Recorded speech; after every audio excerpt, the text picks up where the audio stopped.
Alright, let's see what my weight is for this week. Last week it was 174.4. This week is 174.4, so didn't lose, didn't gain. Let's talk about it.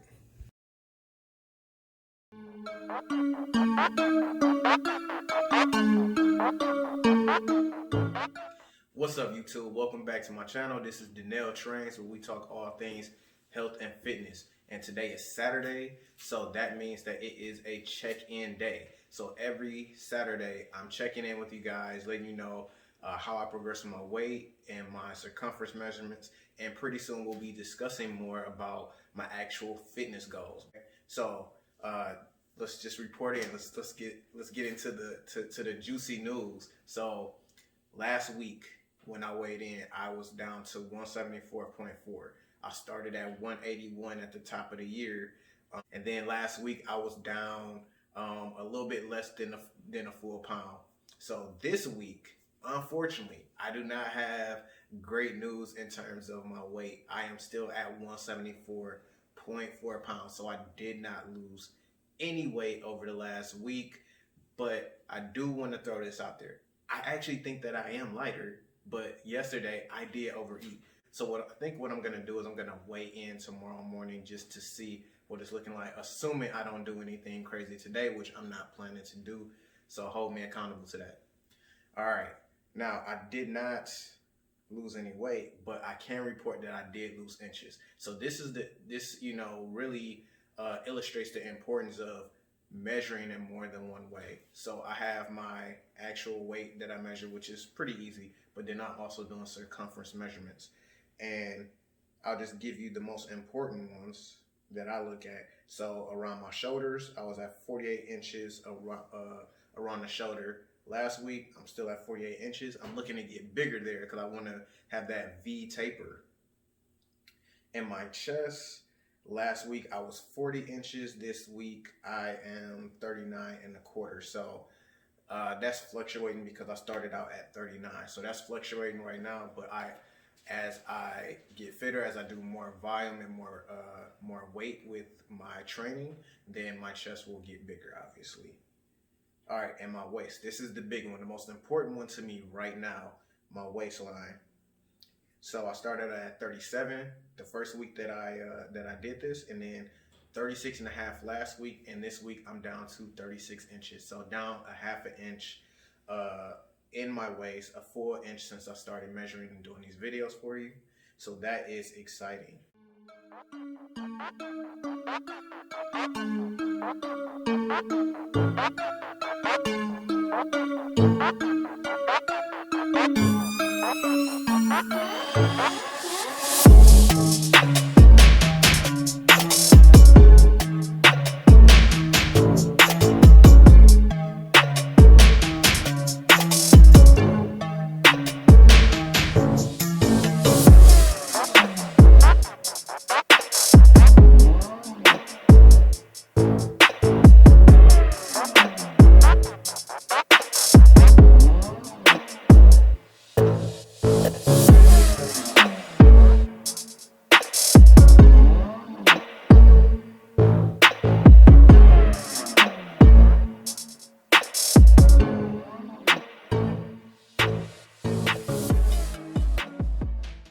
Now I want to discuss kind of like the fitness goals that I want to achieve moving forward. So these are even more important to me because again, you want to have something outside of the scale and even outside of like circumference measurements or body fat that you're doing. So this is going to be based off of real performance. Last week I went out to the track and I took down and I recorded my times for the 400. So I talked a little bit about that, wanting to get my 400 meter run down, that quarter mile run around the track. I want that to be lower than, my first goal is going to be lower than a minute and 30 seconds. So I want to be able to consistently hit that number on 4 different rounds, 4 different times a round with minimal rest in between. I want to be able to hit a minute and 30 seconds or less for each of those runs. So that's the first goal that I'm going after. And then my ultimate goal with that is to get to a sub 20-minute 2-mile run. Whereas the first video I did was the High Rocks Challenge, And the first event that they had was a 2 mile run, and I did it in 27 minutes and I think 55 seconds or something like that. And I want to improve my time with that and do it in sub 20 minutes. So that is one of my fitness goals. I'll probably get back to you on strength goals and other performance goals, but that's where I'm focusing right now. All right, so don't be deceived by the sunshine out there. It's cold outside here in Michigan. So we came over to my in-laws' house to visit and so that I can get a little bit of a run in since I haven't done any cardio all week, which also could explain why I didn't see that much movement on the scale. Because I know I'm eating towards the top of my range as far as like what will keep me in a caloric deficit. I am working out, but those aren't like super high intense, like calorie burning, like long workouts or anything like that, or super intense just yet. So I'm about to get this run in. Not sure exactly what I'm gonna do, but I'm gonna work it out. So I'm gonna get going on this warm up, and I'll catch you after my run. All right, so I am officially done with my run. I'm sweaty and everything. It was challenging, but not super challenging. It was good because my legs were feeling a little sore from the workouts this week. Or not really sore, but just fatigued. But happy I got my run in. And then now tomorrow I am gonna weigh in. I'm gonna give you an update. Let's see if staying solid through the day, which we'll see, because my mother-in-law bought me a corned beef sandwiches from a spot out here in Metro Detroit that I really like. So I'm gonna do my best, but we'll see what happens with that corned beef sandwich. All right, catch you tomorrow.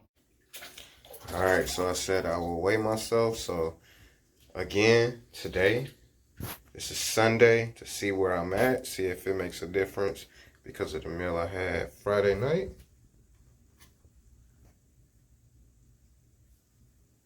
And there it is, 171.8 pounds, down from 174.4. So now I got to update my weight loss.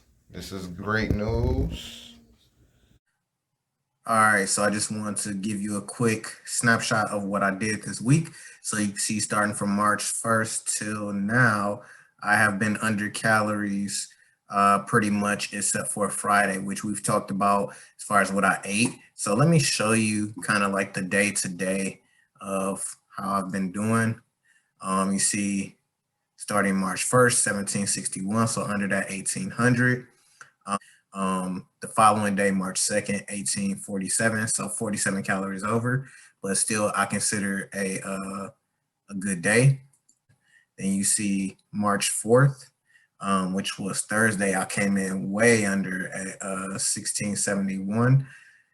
Then you get to Friday, and boy, I blew it up on Friday, man.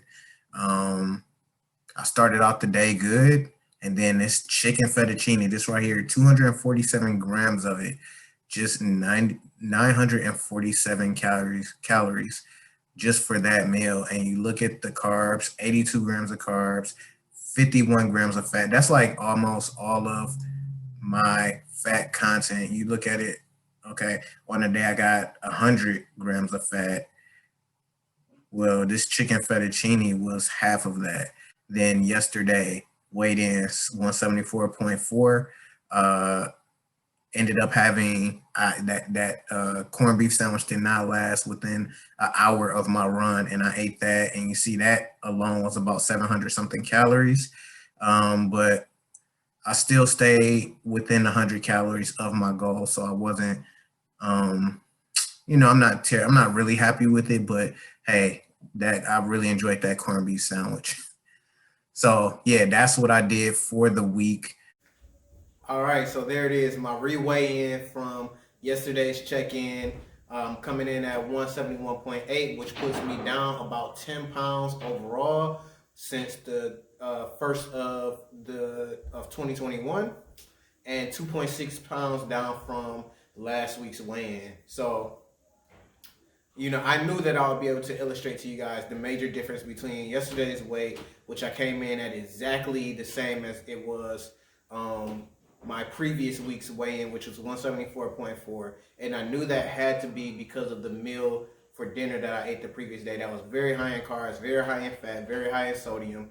And even though, and I did end up going over my calories on that day, but I knew that that really affected my weight drastically on Saturday. So coming in today and being 2.6 pounds less really shows you like, okay, throughout the week I did really well, but then just that one day threw me off for the next day. And a lot of times that will happen to you, and you'll just happen to weigh in on a day where maybe you're retaining more water or have more inflammation, more stomach contents from the day before, and you'll be up in weight. And as a result, it will discourage you. And I don't want you to let those type of things discourage you, because there's so many different things that can affect your weight on a day-to-day basis and even week to week. So you want to make sure that you're, again, using more than one indicator to show you progress towards your goals. And it's also important not to just have a weight loss goal, but have fitness goals, have your circumference measurements and stuff like that you're keeping track of. Because when you do that, you don't have to put all your eggs in the basket of whatever the scale going down the direction that you want it to go. So, I hope that you are, taking that in and applying it to your own journey, because that is primarily why people give up and quit on their journeys, because they plateau. And sometimes those plateaus, they're warranted. Like, there's gonna come a time maybe for me throughout this journey, on my journey to like down to around 150 pounds, where I'm going to weigh in do my weekly weigh in, and my weight is going to be the exact same or maybe a little bit higher than the previous week. And it's not going to be necessarily because of any one meal or anything that I did, but sometimes you hit those plateaus, and that's just a natural aspect of weight loss. So I don't want you to think that it should never happen, but sometimes when it does, it is because, hey, you had maybe too much sodium or you're retaining water for whatever reason. So thanks for checking in with me this week. If you like this video, hit the thumbs up, subscribe, hit the post notification so you can know exactly when I drop my next video, which will be soon, and I will catch you on the next video.